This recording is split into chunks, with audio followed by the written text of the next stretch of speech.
आप देख रहे हैं कहानी कुर्सी की बात पाकिस्तान की। पाकिस्तान का जनरल मुनीर इस वक्त ट्रंप का फेवरेट बना हुआ है। ट्रंप बार बार मुनीर की तारीफ में गीत गा रहे हैं। मुनीर ट्रंप के कहने पर ईरान के साथ बातचीत कर रहा है, सीजफायर कराने में जुटा है, लेकिन मुनीर की पोल अमेरिका मीडिया ही खोल रहा है। अमेरिकी टीवी चैनल फॉक्स न्यूज ने खबर दी है कि अमेरिकी इंटेलिजेंस ने मुनीर के ईरान के साथ लिंक को लेकर चिंता जताई है। इस रिपोर्ट के मुताबिक मुनीर के ईरान के टॉप सैन्य अफसरों के साथ बहुत पुराने संबंध रहे हैं।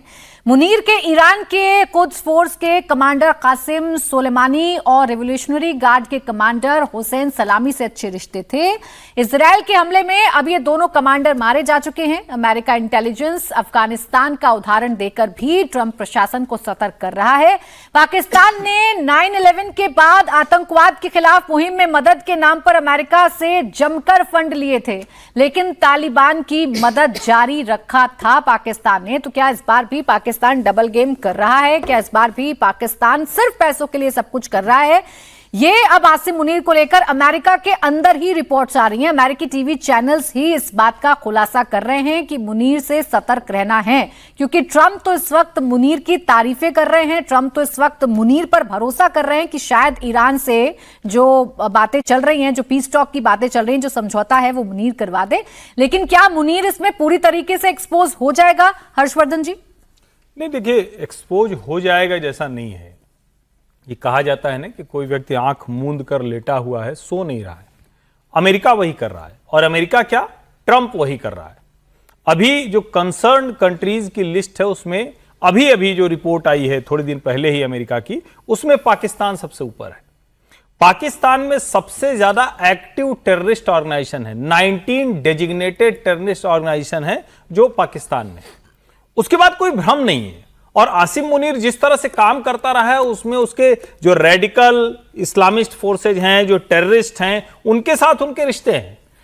मुनीर की जो बयानबाजी रही है, जो कश्मीर को लेकर, जो हिंदू मुसलमान एक साथ नहीं रह सकते हैं उसको लेकर, तो साफ साफ दिखता है कि वो क्या करना चाहता है। लेकिन ट्रंप को अभी एक तरह से कहें कि आसिम मुनीर वो ट्रंप कार्ड के तौर पर दिखता है। अब ये कोई मतलब चौंकाने वाली बात नहीं। ये पता नहीं क्यों अमेरिकियों को अभी समझ में आ रहा है कि वो कुछ डबल गेम कर सकता है, डबल क्रॉस कर सकता है। जिस पाकिस्तान का पूरा अस्तित्व तो चीन की कृपा पर टिका हो, छोड़ दीजिए ईरान, अभी इसको बाद में समझिएगा कि वो कितना कर रहे हैं कितना, लेकिन जिसका पूरा अस्तित्व तो चीन पर टिका हो, जिसकी सारी इकोनॉमिक एक्टिविटी चीन से हो, जिसके यहां हर तरह की चीजें वो चीन बना रहा हो, उसमें अमेरिका अगर ये सोचे कि आज पाकिस्तान हमारे लिए आ गया, पूरी तरह से आ जाएगा। और इसके पहले के जो अमेरिकी रिजीम थे वो पाकिस्तान को एक टूल के तौर पर इस्तेमाल करते थे, लेकिन कभी उसको इंपॉर्टेंस नहीं देते थे, यानी अपनी तरफ से एक ऑथेंटिकेशन नहीं करते थे। इस्लामाबाद टॉक्स कराकर ट्रंप ने जिस तरह से गुणगान किया है, एक उनको ऑथेंटिकेशन देने की कोशिश की है, जो कल को पाकिस्तान अमेरिका के लिए बहुत भारी पड़ सकता है, बहुत ज्यादा खतरनाक हो सकता है। ये दिख क्यों नहीं रहा है ट्रंप को? अगर उनके टीवी चैनल्स इस बात का खुलासा कर रहे हैं, इंटेलिजेंस रिपोर्ट भी सामने आ गई है पाकिस्तान की, और पाकिस्तान का इतिहास भी विजय जी ऐसा है कि वो दगा देता है, तो ये ट्रंप को दिख नहीं रहा है या वो जानबूझकर देखना नहीं चाहते हैं? नहीं, दिख नहीं रहा, ऐसा हो नहीं सकता। पाकिस्तान कोई नई चीज है नहीं, उनका बिहेवियर, उनका सब कुछ, ट्रंप उनको इस्तेमाल कर रहे हैं पाकिस्तान को। और ट्रंप साहब को आप जानते हैं, वो तो बड़े गुरु हैं, महागुरु हैं। जिस दिन तक उनको लगेगा कि पाकिस्तान की उनको ज़रूरत है ईरान के साथ बातचीत के लिए, या क्योंकि ईरान के साथ पाकिस्तान के रिश्ते रहे हैं और मुनीर के भी रिश्ते रहे हैं, तो उसको वो कैसे एनकैश कर सकते हैं, कैसे यूज कर सकते हैं। क्योंकि किसी बातचीत के लिए एक ऐसे लोगों की भी ज़रूरत होती है ना, जिनकी दोनों के बीच में कोई रिश्ता हो, कोई बातचीत हो, कुछ काम कर सकते हो। मैं नहीं समझता, फॉक्स ने जो लिखा उसमें कोई गलत नहीं है, जो बात हुई यहाँ पर हुई उसमें भी कोई गलत नहीं है, लेकिन ट्रंप को ये सब कुछ जानकारी है। हो सकता है ये बात खत्म हो जाए किसी दिन, जरूरत नहीं हो। और ये भी मान लीजिए खत्म होने की बात तो छोड़िए, आज पाकिस्तान उसकी भूमिका में कहीं पर उनके मददगार के तौर पर साबित नहीं हो, तो ट्रंप एक ही दिन में उनको अलग कर देंगे। इसलिए ट्रंप नहीं जानते, ऐसा नहीं है। ट्रंप को अभी लगता है कि उनकी कुछ ज़रूरत है पाकिस्तान की या मुनीर की, इसलिए वो उनका इस्तेमाल कर रहे हैं। इस रिश्ते पर मैं कोई बहुत गंभीरता से लेता हूँ ये उनको। और ट्रंप साहब को तो आप देखते हैं, वो रोजाना के हिसाब से डे टू डे बेसिस पर रिलेशनशिप रखते हैं, डे टू डे रिलेशनशिप पर बातचीत करते हैं।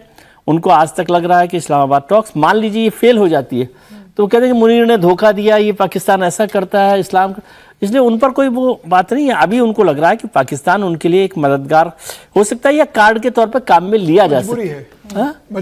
मजबूरी है तो वो वहां तक उसको यूज कर रहे हैं, इसलिए कोई बहुत ज्यादा चिंता की बात उसमें नहीं है। देखिए, मुझे लगता है कि थोड़ा सा पर्सपेक्टिव देख लेना चाहिए इस पर्सपेक्टिव को कि अमेरिकी एडमिनिस्ट्रेशन हमेशा पाकिस्तान के मिलिट्री एडमिनिस्ट्रेशन के साथ खड़ा रहा है। ये पूरा इतिहास है। अब 1976 में आप चले जाइए तो जिस चीन की आज हम बात कर रहे हैं, चीन को अमेरिका के करीब लाने वाला कौन था? उसका मिलिट्री रेजिम था। इसके बाद जब जो है वो पाकिस्तान के जितने भी मिलिट्री रेजिम रहे, चाहे जियाउल हक हो, तो वो भी उनके करीब थे। फांसी पर लटका दिया, बेनजीर भुट्टो को लटका दिया। आपने कभी अमेरिका को बोला, उसका विरोध करते हुए सुना? कभी डेमोक्रेसी की बात सुनी? देखिए, अमेरिका का डेमोक्रेसी, ह्यूमन राइट्स, ये सारी चीजें जो है ये सब फेकेड है। हमारे यहाँ भी टेलीविजन स्टूडियो में लोग उसका जिक्र कई बार आकर के करते हैं, अमेरिका की ये रिपोर्ट छपी, और उसको आप हमेशा कूड़ेदान में फेंकने की सिफारिश कीजिए। उन पर कोई तवज्जो मत दीजिए। वो पूरे कचरे हैं और वो पूरे राजनीति से प्रेरित होते हैं, उसका कोई मतलब नहीं बनता है। आप अपने नेशनल इंटरेस्ट के साथ खड़े होना सीखिए, बस इतनी बात से है। अमेरिका के लिए आज जो मुनीर हैं वो बहुत काम आ रहे हैं। ईरान में बातचीत करने के लिए उनसे कोई बेहतर उनको विकल्प नहीं मिल रहा है। आखिर उस खाड़ी देश में तो कोई ऐसा बड़ी ताकत तो है नहीं जिसके साथ वो बात कर रहे होते। टर्की बात करने के लिए होता, लेकिन टर्की तो खुद ही युद्ध में उलझ गया था साइप्रस को लेकर के। वहाँ मिसाइलें उसकी तरफ से भी चल गई थी, ईरान ने भी टर्की की तरफ मिसाइलें मारी थी। तो एक अकेला एक था जो वाकई वॉशिंगटन डीसी के इशारे पर काम कर सकता था, मैसेज पासिंग के लिए, मैसेज रिसीविंग के लिए। वो काम पाकिस्तान कर रहा है और इसलिए उसका वेन्यू है। इसमें इसको आप देखने वाले इस तरीके से भी देख रहे हैं कि भारत जो है उसका उस पर जो है वो पाकिस्तान का एक डिप्लोमेटिक एज हो गया, बड़ा इंपॉर्टेंस हो गया। देखिए, इसका कोई मतलब नहीं है। ये सब कोई जानता है कि पाकिस्तान जो है उसके अंदर टेररिस्ट ऑर्गेनाइजेशन फलते फूलते हैं और उनको राजनीतिक संरक्षण मिलता है, मिलिट्री संरक्षण मिलता है, उन्हीं के अंदर वो फलते हैं। इसके बाद ओसामा बिन लादेन पकड़ा गया था ना, अमेरिका के पाकिस्तान के अंदर ही पकड़ा गया था ना। थोड़े दिन के लिए रिश्ते खराब हुए, बाकी क्या। ट्विन टावर अमेरिका के अंदर गया, उसकी सीनेट की जो रिपोर्ट आई थी उसमें सऊदी अरब का भी नाम था कि उस साजिश में सऊदी अरब, वो कभी पब्लिक में आया क्या? वो पब्लिक में नहीं आया। तो ये टेररिस्ट ऑर्गेनाइजेशन इस पूरे रेजिम में फलते फूलते रहे हैं। अमेरिका इनके साथ, अमेरिका को डेमोक्रेसी में कोई दिलचस्पी नहीं है। अमेरिका अपने नेशनल इंटरेस्ट को बेहतर तरीके से एक तानाशाह के जरिए करवा सकता है, एक डेमोक्रेटिक लीडरशिप के साथ। दोनों अपने अपने हित साध रहे हैं। जैसा मुनीर की बात करें तो मुनीर की मुहिम से अमेरिका को फायदा हो ना हो इसके बारे में कुछ नहीं कहा जा सकता, लेकिन ईरान अमेरिका के बीच सीजफायर हो ना हो इसके बारे में भी कुछ नहीं कहा जा सकता। लेकिन पाकिस्तान इस मौके का जमकर फायदा जरूर उठा रहा है। शहबाज शरीफ हाल में कर्ज का कटोरा लेकर सऊदी अरब दौरे पर गए थे, जहां उन्होंने सऊदी अरब से $3 अरब का कर्ज हासिल भी कर लिया है। इसके बाद पाकिस्तान ने यूएई को $2 अरब का कर्ज चुका दिया है। पाकिस्तान को अभी यूएई को $1.5 अरब का कर्ज लौटाना है। सऊदी अरब ने पाकिस्तान के लिए $3 अरब का नया कर्ज दिया है। साथ ही पहले दी गई $5 अरब की फैसिलिटी को 3 साल के लिए बढ़ा दिया है। तो यह है मुनीर का हित। समीर जी, हाथ में कटोरा है, वो जानता है कि अमेरिका के इर्द गिर्द घूमेगा तो हो सकता है कि जो कर्ज में डूबा हुआ है, अब कर्ज चुकाने के लिए दूसरे देश से कम कर्ज तो मिल जाए। देखिए, आसिफ मुनीर और शहबाज शरीफ सुबह उठकर बैठकर यही काम करते हैं आपस में बैठते हुए कि कहाँ से किसकी टोपी किसके सर पहनाई जाए, कहाँ से पैसा लाया जाए, किससे लाके किसको चुकाया जाए और कैसे देश को चलाया जाए पैसों के लिए कर्ज। अब तो कर्ज चुकाने के लिए पाकिस्तान को कर्ज लेना पड़ रहा है। पाकिस्तान की कितनी बुरी कंडीशन है। और मुझे लगता है कि जो अभी अमेरिका और पाकिस्तान के बीच जिस तरीके से ताल्लुकात बन रहे हैं या जिस तरीके से अमेरिका को लग रहा है कि पाकिस्तान इस समय उसकी मजबूरी है ईरान के साथ वार्ता कराने के लिए, पहली वार्ता करा चुकी है, दूसरी वार्ता होने वाली है, इसे भी अपने लिए एक मुझे लगता है कि पाकिस्तान एक अपॉर्चुनिटी के रूप में देख रहा है। पाकिस्तान को लग रहा है कि अगर ईरान और अमेरिका के बीच में उसने मध्यस्थता बहुत अच्छे से कर ली और ये युद्ध विराम हो जाता है, इसका क्रेडिट उनको अगर ट्रम्प दे रहे हैं तो दुनिया में उनका एक थोड़ा सा नाम होगा और पैसों की व्यवस्था वो सुनिश्चित कर लेंगे। खुश होकर, जैसे कहते हैं ना कि खाना अच्छा खा लिया या कुछ बेहतर सेवा कर दी तो अपन मानो वेटर को टिप दे देते हैं, वैसे भी ट्रम्प साहब कह देंगे कि ठीक है कि मुनीर साहब को कुछ टिप दे दो, तो वो कुछ पैसा मुनीर साहब को पाकिस्तान को मदद करने के लिए दे देंगे। ईरान भी कहेगा कि ठीक है आपने इतनी बैठकें की, इसका हल निकला है, तो ईरान भी उनको कोई मदद कर देगा। तो मुझे लग रहा है कि पाकिस्तान की पूरी कोशिश है, और पाकिस्तान अमेरिका के लिए हमेशा एक मजबूरी रहा है। अमेरिका जानता है कि भाई पाकिस्तान अगर अफगानिस्तान पर फिर हमला करना है, अफगानिस्तान को ठीक करना है, तो पाकिस्तान के माध्यम से ही वो अफगानिस्तान को फिर ठीक कर सकता है। अगर वो पाकिस्तान को बहुत सपोर्ट नहीं करेगा तो पाकिस्तान चाइना के पास ज्यादा चला जाएगा। तो पाकिस्तान की जो भौगोलिक स्थिति है, वो अमेरिका की मजबूरी है कि वो पाकिस्तान को यहाँ पर एशिया के क्षेत्र में साथ कर चले, और मुझे लगता है कि पाकिस्तान उसी का फायदा उठाता है। वो पूरी कोशिश कर रहा है कि ईरान और अमेरिका के बीच में वो कोई भूमिका मध्यस्थता की निभा ले, दुनिया में उसका नाम हो, और नाम होने से ज़्यादा उससे उसका दाम मिले, पैसा मिले, और वो पैसा बना ले। अब बुधवार को संभावना है इस बात की वार्ता होने वाली है, और ट्रंप भी जानते हैं कि वार्ता सफल होगी तो ट्रंप साहब कह देंगे कि भाई ये मेरे कारण हुई है, और असफल होगी तो उन्हें पता है कि उनके पास बलि का बकरा मुनीर है, वो मुनीर के ऊपर ठिकरा फोड़ेंगे। और मुनीर को इस बात का डर है कि वार्ता असफल होगी तो पैसा तो मिलेगा नहीं, गालियां और पड़ेगी और तमाम तरह की परेशानी उत्पन्न होगी। तो पाकिस्तान भी इस बात को लेकर परेशान है, लेकिन मुझे लगता है कि फिलहाल आसिम मुनीर और शहबाज शरीफ पर ट्रंप साहब मेहरबान है अभी, और उनकी जिस तरह तारीफ कर रहे हैं, मुझे लग रहा है कि उसका पूरा फायदा उठाने की कोशिश है पाकिस्तान है, और पाकिस्तान अपने किसी भी तरीके से इसमें से पैसा बनाने की है। युद्ध रुके या न रुके, उसको पैसा मिलते रहना चाहिए। भाई उसे अपना कटोरा भरा हुआ चाहिए, और इसलिए वो कटोरा लेकर चारों तरफ घूम भी रहा है। लेकिन अभी सवाल ये है हर्षवर्धन जी कि कब तक टिप के भरोसे पाकिस्तान जिंदा रहेगा, कब तक किसी को खुश करके टिप लेता रहेगा और अपनी आवाम को खुश करने की कोशिश करेगा?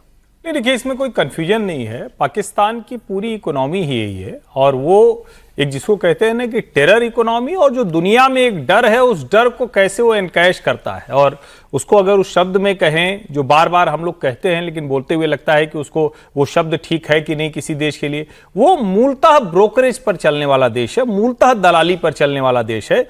आज के संदर्भ में हमने उसको इस तरह से देखा, चूंकि वो खबरें आई कि शायद उसको विदेश मंत्री डॉक्टर एस जयशंकर ने भी उस तरह से कहा, लेकिन ओवरऑल अगर देखें तो जब से पाकिस्तान का जन्म हुआ है, जब से हमसे वो कट कर गया, तब से न तो उसकी कोई पॉलिसी है, न तो उसका कोई इकोनॉमिक एजेंडा होता है। उसका एकमात्र पॉलिसी और एजेंडा है कि वो भारत में इस तरह के आतंकवादी हमले कराता रहे, दुनिया भर में आतंकवादियों की सप्लाई करता रहे, और उसके आधार पर दुनिया से अलग अलग देशों से अलग अलग समय पर वो अपनी वसूली करता रहे। इससे इतर कुछ है नहीं। और फिर मैं कह रहा हूं, ये बार बार हम लोगों को ध्यान में रखना चाहिए, दुनिया में कोई भी देश जो अपनी इकोनॉमी कोई मॉडल नहीं क्रिएट कर पाता, वो मैं इस्लामिक मुल्क ऐसा नहीं, सऊदी और यूएई ने अपनी इकोनॉमी क्रिएट की है ना, दुनिया के दूसरे देशों ने अपनी इकोनॉमी क्रिएट की है ना, लेकिन टेरर पर चलने वाली इकोनॉमी बहुत दिन तक चलने वाली नहीं होती है। अब चूंकि अमेरिका बीच बीच में इसको जिस तरह सपोर्ट देता है, एक तरह से कहें कि उस आतंकवाद को बढ़ाने में, उसको रोकने में, उसको ढकने में अमेरिका की बहुत बड़ी भूमिका है, इसकी वजह से वो इस तरह से चलता दिख रहा है। अब देखिए, मुनीर सीज फायर कराने तेहरान गया था तो शहबाज शरीफ सऊदी अरब, कतर और तुर्की के दौरे पर थे। शहबाज शरीफ पूरे लाव लश्कर के साथ तीनों देश गए थे। सऊदी अरब में उन्होंने प्रिंस मोहम्मद बिन सलमान से मुलाकात की, तो तुर्की में राष्ट्रपति एर्दोगन से मिले, कतर में वहां के अमीर से मिले, लेकिन नतीजा वही ढाक के तीन पात निकला। न मुनीर ईरान को सीज फायर के लिए राजी कर पाया और न शहबाज शरीफ की डिप्लोमेसी कोई काम कर सकी। दोनों खाली हाथ पाकिस्तान लौट आए हैं। ईरान और अमेरिका के बीच सीज फायर 22 अप्रैल को खत्म हो रही है, उसके बाद फिर जंग होगी या बातचीत का कोई रास्ता निकलेगा, किसी को मालूम नहीं है। और इन सब के बीच पाकिस्तान का क्या होगा, यह भी किसी को मालूम नहीं है। अमेरिका और ईरान के बीच सीज फायर के लिए पाकिस्तान इतनी मेहनत क्यों कर रहा है, इसकी वजह पाकिस्तान के सीनियर पत्रकार नजम सेठी ने बताई। नजम सेठी ने कहा कि इस बातचीत से और कुछ हो या ना हो, पाकिस्तान की खाली तिजोरी में पैसे भर रहे हैं। पाकिस्तान अपने लिए कर्ज मांगने में कामयाब हो रहा है। मगर ये देखिए ना, कितनी मेहनत करनी पड़ रही है आपको। हाँ। मैंने इतनी मेहनत इतने शॉर्ट टर्म के अंदर तारीख में नहीं देखी, जितनी मेहनत फील्ड मार्शल साहब, शहबाज शरीफ साहब और डार साहब कर रहे हैं। It is actually tremendous. और हमारा फॉरेन ऑफिस भाग दौड़ हो रही है, जैसे कि our life depends on it, and frankly our life does depend on it, but that's a separate matter. That's a separate matter. हमारी जिंदगी, हमारी लाइफ इसी पे डिपेंड करती है। लेकिन सेठी साहब ने कहा कि हमने सारी सिचुएशन का भरपूर फायदा उठाया। मुझे लगता है अभी थोड़ा फायदा उठाना बाकी है। जाहिर है, जब आप सुलह करवा रहे हैं और जंग की सिचुएशन को डिफ्यूज कर रहे हैं, तो आपको कोई क्रेडिट मिलने के अलावा डेबिट भी मिलना चाहिए, आपको वेवर मिलना चाहिए आपके लोन्स का, या जो आपके ऊपर मुश्किलात है इकोनॉमिकली, उनका भी कोई ना कोई उसका वक्त आएगा। पहले कोई मुकम्मल हो जाए। तो क्रेडिट की जगह डेबिट चाहिए, यानी कि पैसे चाहिए पाकिस्तान को। मुनीर सीज फायर करा पाएगा, इस पर भले ही ट्रंप को भरोसा हो, लेकिन पाकिस्तान के एक्सपर्ट मुनीर की असलियत जानते हैं, इसलिए वो मुनीर के साथ साथ ट्रंप का भी मजाक उड़ा रहे हैं। इन एक्सपर्ट का कहना है कि ट्रंप अपने लिए नोबेल पीस अवार्ड चाहते हैं, जबकि पाकिस्तान को इसके बदले में फीफा वर्ल्ड कप में जगह दिलाना चाहते हैं, जबकि पाकिस्तान में फुटबॉल का कोई नाम लेवा तक नहीं है। आसिम मुनीर से और शहबाज शरीफ से खुश होकर डोनाल्ड ट्रंप ने एक बहुत बड़ा ऐलान कर दिया। बादशाह सलामत ने, डोनाल्ड ट्रंप का तर्ज अमल तो ऐसे ही है ना, बादशाहों वाला है, और हमारे मामले तो बिल्कुल ऐसा ही है। तो डोनाल्ड ट्रंप ने कहा, I want to repay great field marshal and prime minister of Pakistan for what they have done for the world and specially for United States, कि दुनिया के लिए और अमेरिका के लिए जो खिदमात सर अंजाम दी हैं। पहले नाम लिया फील्ड मार्शल का, फिर शहबाज शरीफ का।